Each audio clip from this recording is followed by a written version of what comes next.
Halo, kembali lagi bersama saya dalam membahas soal-soal TPS pengetahuan kuantitatif. Pada kesempatan kali ini saya akan membahas 5 soal lagi, tapi sebelum kita mulai ke pembahasan soal pertama, ada baiknya untuk menambah tombol subscribe dan di like, di komen jika menyukai video ini. Terima kasih. Kita bisa melihat di sini, itu bilangan yang lebih kecil. Nah, yang lebih kecil dari sini berarti kita bisa melihat dari pilihan-pilihan yang ada ini. Kita cari aja dari pilihan ini, kita bandingkan mana yang terkecil, karena itu lebih memudahkan daripada kita membandingkan satu dengan satu. Soal dengan A, soal dengan B, soal dengan C, lebih memakan waktu. Kita pilih aja dari A, B, C, D ini mana yang paling kecil, karena itu pasti lebih kecil dari si 3,23 itu. Nah, catatan yang perlu kita ingat adalah ini, kalau ada bilangan X dan Y, ketika Y-nya di bawah itu ditambah, maka itu akan menjadi lebih kecil. Tapi ketika nilai X-nya itu ditambah, maka akan menjadi lebih besar. Ini ibaratnya membagi kue. Jika penerimanya itu lebih banyak, maka setiap orang itu akan mendapat kue yang lebih kecil kan. Yang ini. Tapi kalau misalnya kuenya lebih banyak dengan jumlah yang sama, maka setiap orang mendapat jumlah kue yang sama.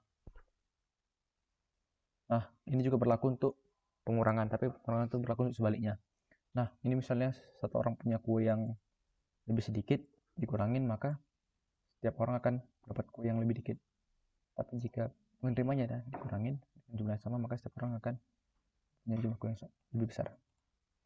Ini lebih kecil dari 3,23, maka dari pilihan terkecil ini, dari prinsip yang ini, prinsip yang sudah ada, kita bandingkan saja A, B, C, dan A, B, C, D, dan E. Yang terkecil pasti yang ini, karena ini yang sangat besar, 319, ini yang paling kecil, 99 yang paling besar, dibandingkan dengan pilihan-pilihan lain. Dan itu, soal ini. Oke, jadi sekarang aku akan menjelaskan pertanyaan yang ini. Nah, sebenarnya gimana sih cara ngerjain yang ini? Nah, kurang lebih kita harus memahami soalnya dulu. Kita harus memanfaatkan apa yang disediakan oleh soal. Yang pertama ini, A per B tambah B per C tambah C per D tambah D per A sama 9. Kemudian A per C tambah B per D tambah C per A tambah D per B sama dengan 20. Kemudian ditanya ini. Nah, teman-teman, yang ditanya ini kita misalkan menjadi X. Nah, ternyata yang X itu kan yang ini, teman-teman. A per B tambah C per D. Ini kan yang X. Nah, untuk memudahkannya, maka sisanya ini kita misalkan lagi menjadi suatu bilangan yang lain. Misalnya Y. Itulah yang ini. Yang ini sama yang ini Y. Tambah ini. Nah, maka dari persamaan yang pertama, kita bisa mendapat kesimpulan X tambah Y sama 9 kan, teman-teman. Kemudian ada yang ini. Nah, kita harus patut mencurigai ini sebenarnya dari mana asalnya. Nah, ternyata ini tuh dari mana sebenarnya? Itu ternyata adalah X dikali Y, teman-teman. Nah, kalau nggak percaya kita coba aja. Bisa dicoba masing-masing nanti. X kali itu hasilnya ini. Sama dengan 20. Nah, tidak pada dua persamaan yang ini, teman-teman.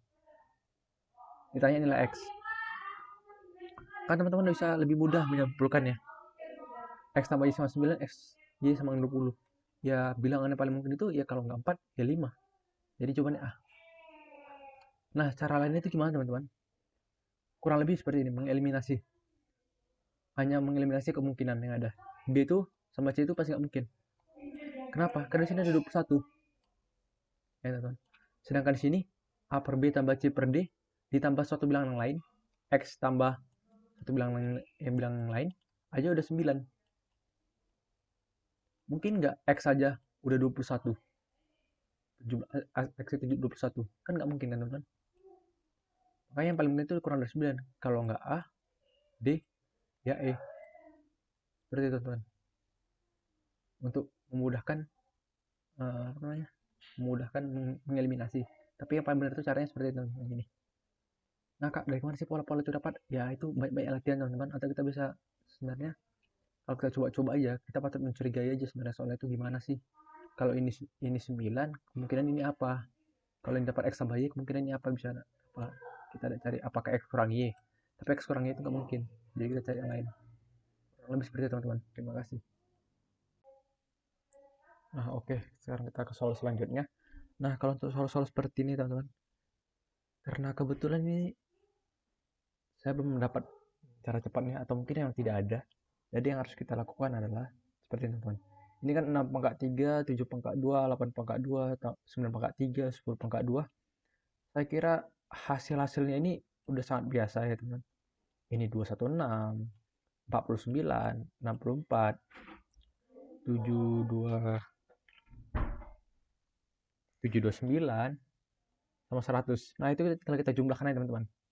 Kita jumlahkan, kita jumlahin dalam akar. Didapatlah ternyata hasilnya itu 1158, teman-teman. Nah, apakah ini perlu kita akarkan, Kak? Kita akarkan untuk mendekati ke sini. Tidak, teman-teman. Karena itu sangat jelek, bukan akar cantik, bukan akar bilangan bulat. Nah, harus kita lakukan adalah pilihan yang ada kita buat lalu kuadratkan. Nah, kalau ini kan 32,01. Paling ini 32. Mendekati kan, belum mendekati. Ini 33, yang ini 34, ini 35. Nah, yang ini juga 35, teman-teman. Atau bisa juga 36 ya. Enggak, masih 35. Nah, kemudian yang inilah kita kuadratkan. Kalau kuadratkan kan kali-kali sama bilangannya sama, lebih mudah kan. Dapat yang A itu 1024, yang B 1089, yang C 1156, nah yang D 1225. Ini juga yang E mungkin untuk mewakili yang E. Nah, dari sini kita pilih yang paling mendekati, teman-teman. Yang paling mendekati itu apa? 1158 ke 1156. Nah, maka jawaban yang sini adalah 30 adalah C. Seperti itu, teman-teman. Oke, jadi sekarang kita akan membahas soal ini. Nah, mungkin soal logaritma.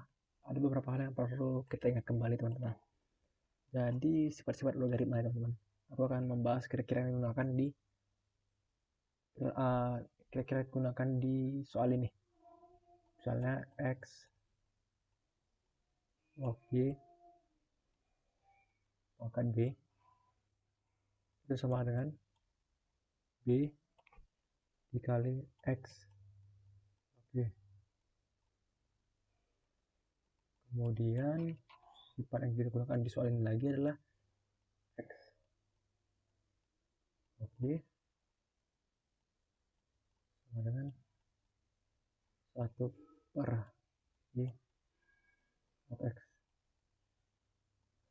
Nah, aku rasa untuk soal ini cukup sifat ini aja yang digunakan. Sifat kedua ini, teman-teman, mungkin ada lagi sifat yang harus diingat kembali, di review lagi. Kemudian kita dapat dari sifat yang pertama, yang ini kita bisa membuat jadi seperti ini, teman-teman. 2x log Y. Terus yang langkah kedua adalah yang ini kita ubah menjadi A. Ini A, maka yang ini adalah berdasarkan sifat kedua, jadi sifat A kan, teman-teman. Jadi seperti ini. Kemudian dikalikan A semua, kosongan kuadrat, 2A kuadrat kurang 6 dengan 13A. Kemudian dipindahkan ruas, 2A kuadrat kurang 13A. Kemudian difaktorkan, teman-teman. Faktorkan 2A kurang 1, kemudian A kurang 2, A kurang 6. Maka didapat nilai A-nya, teman-teman, 6 atau 1 per 2. Kemudian kita baca lagi sini, X lebih besar dari Y. X lebih besar dari X besar dari Y. Maka kita bisa pastikan X log Y ini dia di antara 0 dan 1, teman-teman.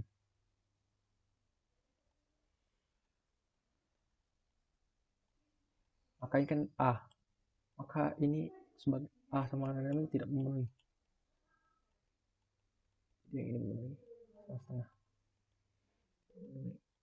Nah, kemudian A itu kan X log Y sama setengah. Dari sini kita dapat sifatnya menjadi X setengah sama Y, atau Y sama dengan akar X. Nah, cara paling mudah adalah kita substitusi, teman-teman. Kita ambil aja misalkan X-nya 4, Y-nya 2. Ini maksud Y-nya 2 kan, teman-teman. Persamaan ini. Mungkin ini paling mudah, teman-teman. Misalkan kenapa sih memenuhi? Kalau nggak bisa dari masalah angka ini, mau berapapun ini pasti bakal memenuhi. Mau berapapun X, berapapun ininya, yang penting memenuhi ini, ya saya rasa jawabannya akan tetap sama. Setelah disubstitusi 5 kali 4 20, 5 pangkat 4 16, X kuadrat 4 kuadrat 16, 5Y kuadrat 20.